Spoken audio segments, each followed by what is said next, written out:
Endometriosis. What is it, and what are your natural options? You know, I've heard from many women who were told by their doctor, you've got endometriosis, and they don't really have a good idea of what it is. So let me explain it to you in detail. Endometriosis is a condition where the tissues of the uterine lining, which is called the endometrium, grow outside the uterus where they do not belong. So, just like the inner lining, as ovulation approaches, this tissue swells with blood.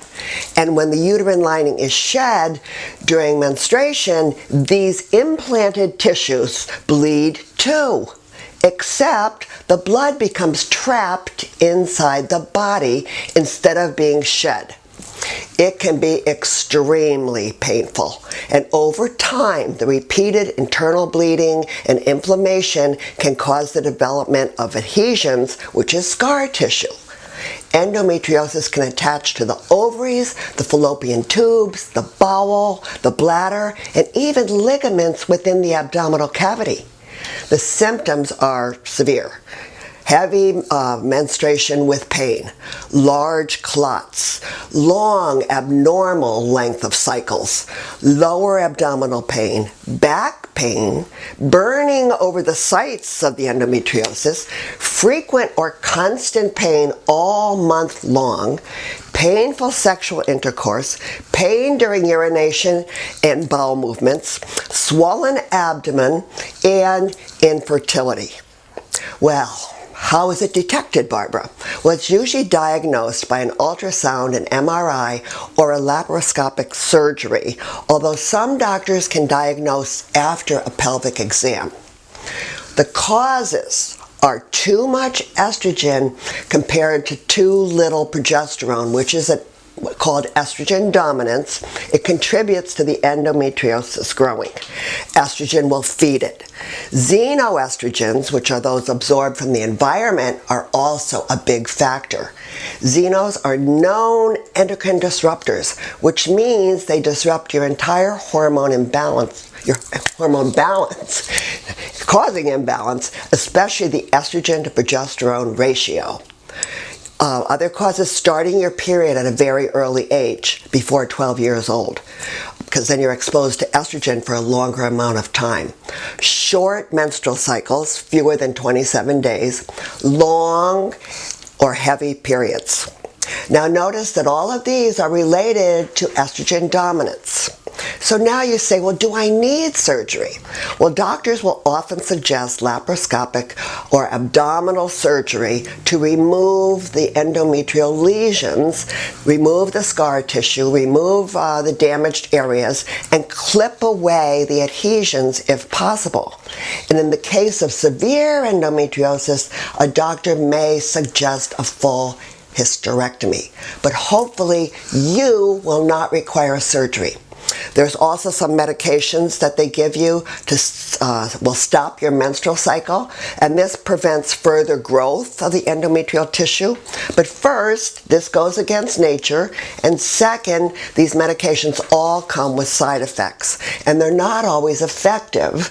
And if you just get tired of taking them and you stop them, the endometriosis can come back or even spread further. Also, if you're hoping for pregnancy and the doctor gives you birth control pills, you've now altered your entire feminine reproductive system. So, let's talk about some natural therapies. Progesterone. I know doctors who have used progesterone for women with endometriosis and had enormous success. You use it from day 8 to day 28 of your cycle to reduce the effects of estrogen on your body. Symptoms have been successfully controlled within 6 months for many women. And once the pain is gone, you can reduce your dose of progesterone and go back to day 12 through 26 of your cycle. Next, consider an xenoestrogen cleanse. There is a direct correlation between the body's inability to remove excess estrogens and toxins with endometriosis. So, you can consider an estrogen detox with a substance called DIM. DIM breaks down excess estrogens to remove it from your body. Another great choice is milk thistle because you want to support your liver. The liver is the organ responsible for eliminating the excess estrogens. Also, try to eliminate dairy and red meat because studies have also shown a connection between these and endometriosis. And if you do indulge, choose organic. Essential fatty acids. These reduce inflammation and will help lessen the pain. Especially focus on omega-3s as they support hormone balance. They're found in flax seeds, organic eggs, wild salmon, and if you want to take a supplement, borage oil is very, very good in addition to the essential fatty acids. Please increase your fiber intake. This is important. Fiber helps the body get rid of excess estrogens. The best sources are dark leafy greens, broccoli, Swiss chard, quinoa, chia seeds, and beans. And avoid exposure to these environmental toxins as best you can. And I've compiled a handout, if you would like it, all about xenoestrogens, where they're lurking, and how to control them. Just email me. Systemic enzymes. Systemic enzymes have the ability to break down fibrin. What is fibrin? It's the substance that makes up scar tissue. So these enzymes help reduce inflammation and they increase circulation to your reproductive organs. This helps hinder scar tissue and adhesions from forming and also reduces pain caused by the scar tissue.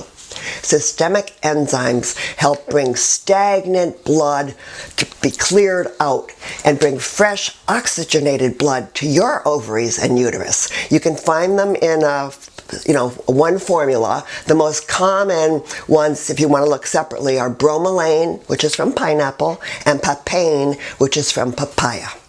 Now you want to stay on these for at least 6 months, and it might take longer. Be consistent. It depends on the severity of your endometriosis. Another one, kind of a cute name, cramp bark.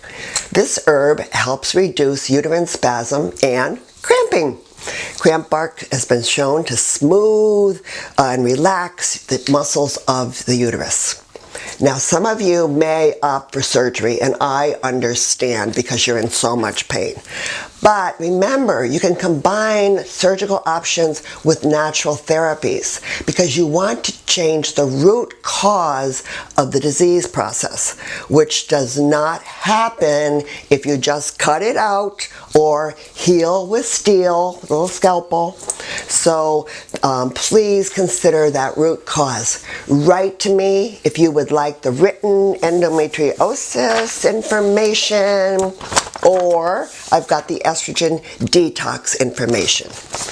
Endometriosis does not need to become the latest epidemic, especially for our young ones. So watch out for them, children, grandchildren, friends, and take care of yourself.